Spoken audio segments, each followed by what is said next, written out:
Okay, so let's go from the heavenly, the celestial, into the sewer. And I'm talking about the orange bastard, Donald Trump. You know, he had a big party on Saturday.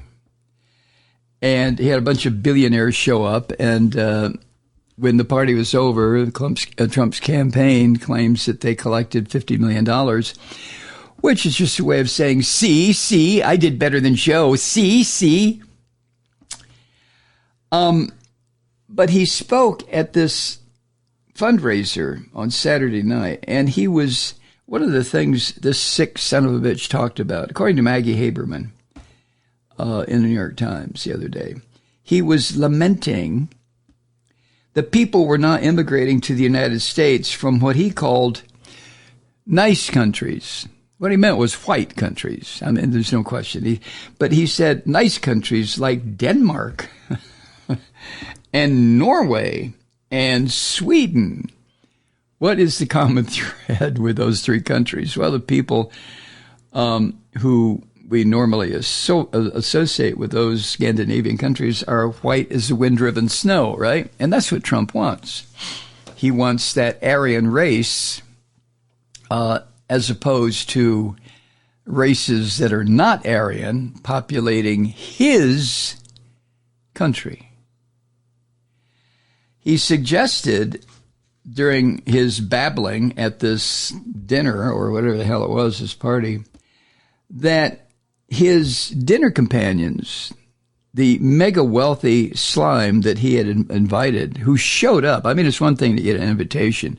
You can write out the invitation and you look at the invitation from Trump and say, what the fuck, and tear it up. Or you can go to his dinner party and contribute lots of money.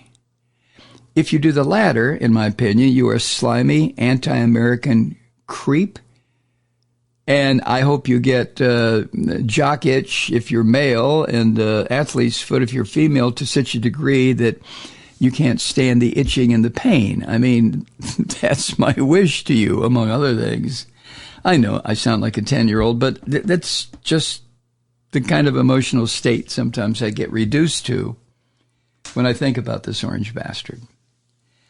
But anyway, he told his dinner companions that they were temporarily safe from undocumented immigrants nearby. Now, that's according to a person who attended the circle jerk of these rich bastards, okay? And yes, they're rich, they're rich, nice people. I'm not against rich per se. Well, up to a point. Once you get to the billionaire class, what the fuck are you doing with that kind of money? Give it away. Give it all away. What, you have $1 billion? What? And what are you going to do with it, asshole?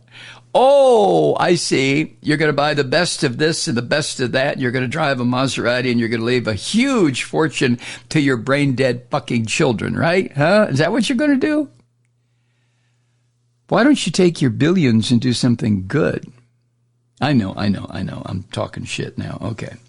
Anyway, the orange bastard, he made these comments during what was reported to be about a half-hour, 45-minute presentation at that dinner.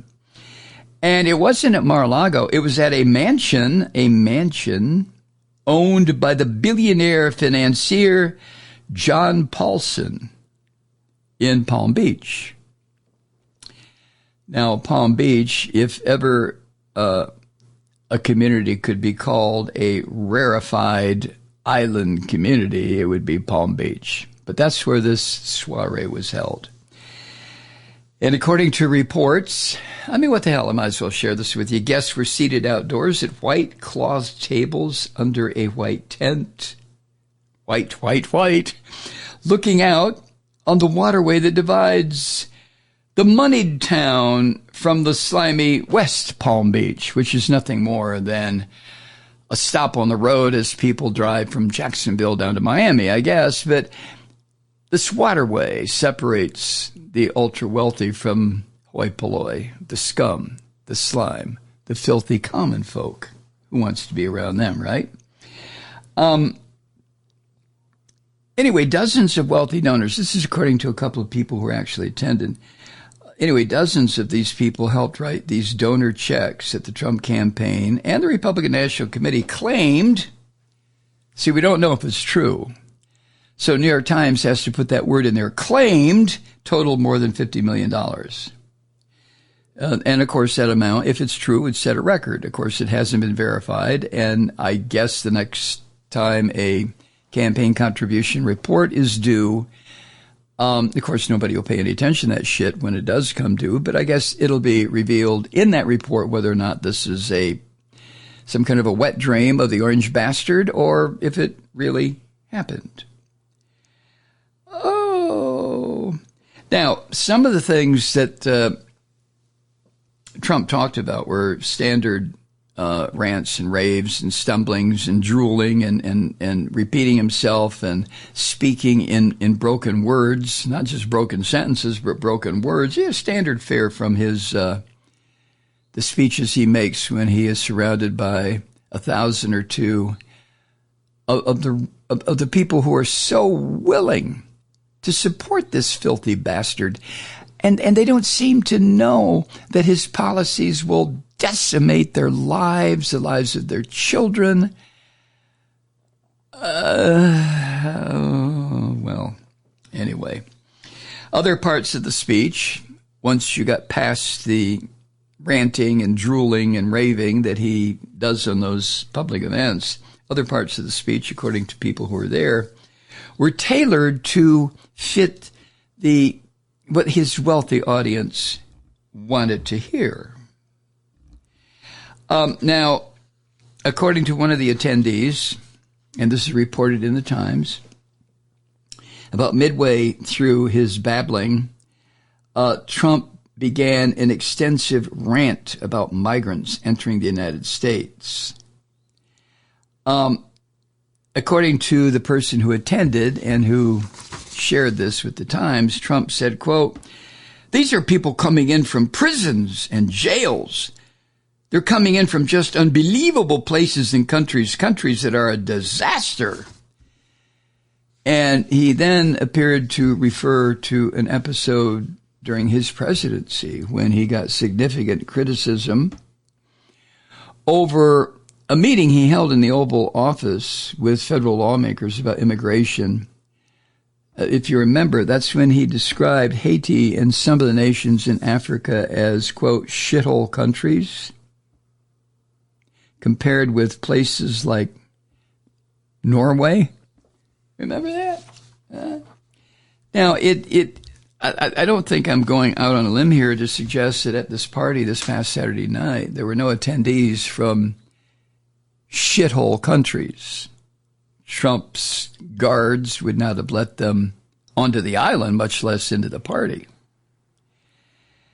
And the crowd chuckled Saturday night when Trump said this, quote, "And when I said, why can't we allow people to come in from nice countries? I'm trying to be nice countries, like Denmark, Switzerland. Do we have any people coming in from Denmark? How about Switzerland? How about Norway?" And they took that as a very terrible comment, but I felt it was fine. End quote. The ubiquitous they, right? You orange slob, you. They took that as a very terrible comment, but I felt it was fine. See, the thing about Trump, of course, is that even the people who are there trying to give him up to $50 million, if you believe that shit, Trump has no use for. Only insofar as they suck up to him and give him money.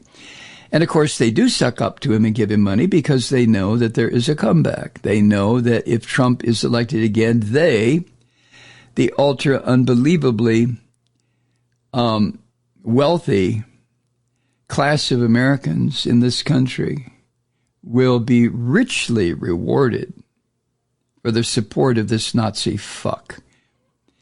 And that's what they're betting on. That's why people attend these massive parties, fundraisers, whatever, for this orange son of a bitch and contribute money because they know that they're not contributing money for the furtherance of democracy or a good country or environmental safety or health. They're not contributing money for a strong military. They're not contributing money for justice or for decency or for honor or for the United States taking a position in global politics that is one based in decency and justice under law. They know they're not supporting that, these wealthy pigs. Wealthy pigs. They know what they are supporting. They're supporting their own selfishness, their own greed, their own middle finger to the rest of the people in this country, and they're clustering around Trump like, as I've said before, green bottle flies around a pile of cow shit. That's why they're there. They're not there for the good of the country. They're there for the good of themselves. And there's nothing wrong with enlightened self-interest, but this is not enlightened.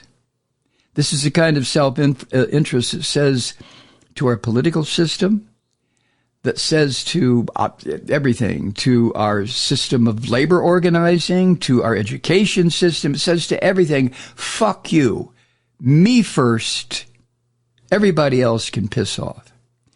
That's the attitude of the mega wealthy, especially these billionaire scum that went to this party on Saturday night at the mansion of one of Trump's suck buddies. Unbelievable, but very believable.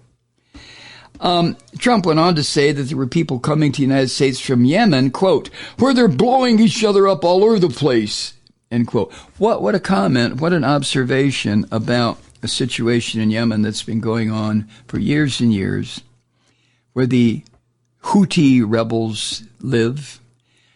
And Trump just sums it all up, where they're blowing each other up all over the place. Really profound statement. During his Nuremberg-style rallies, this orange bastard usually screeches about migrants from a list of countries from Africa, Asia, the Middle East.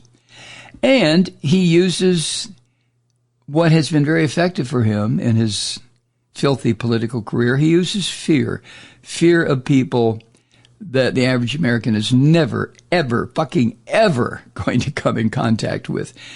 But Trump, in his hate-filled speeches, makes it sound like these hordes from shithole countries are gathering outside the gates of the city, and the only thing that's keeping the gates of the city locked and barred is him. Consequently, the wealthy have got to support him, or the hordes, the dark-skinned hordes, the ones that speak gibberish languages, the ones from shithole countries, will come bursting through the gate, raping and pillaging and stealing and killing, except for the firm, muscular hand of Jesus' little brother, Donald Trump. I mean, this is sick. And at one point he said, quote, they, the shithole country dwellers, they've been shipped in, brought in, deposited in our country, and they're with us tonight. In fact, I don't think they're on this island, but I know they're there on that island over there. That's West Palm. Congratulations over there. But that's where they are. And eventually they'll be here. An island over there? You mean the mainland United States, you sick son of a... Oh, my God. Hi, Truth Seekers. Mike Malloy here. The Progressive Voices Network brings you commercial-free commentary from today's leading progressive radio hosts and pundits, like me, Mike Malloy, 24 hours a day. I'm not your typical old guy from the 80s or the 90s talk radio host, and Progressive Voices is not your typical talk radio network. It's a listener-supported nonprofit with no corporate control whatsoever over our broadcast. So hosts like me, Mike Malloy, are free to rant and scream and carry on about whatever we like. We're often controversial, but we're never boring. Weeknights, 9 p.m. in the East, 6 p.m. in the West on the Progressive Voices Network. Always progressive, always on. I'm Mike Malloy. Keep it lit.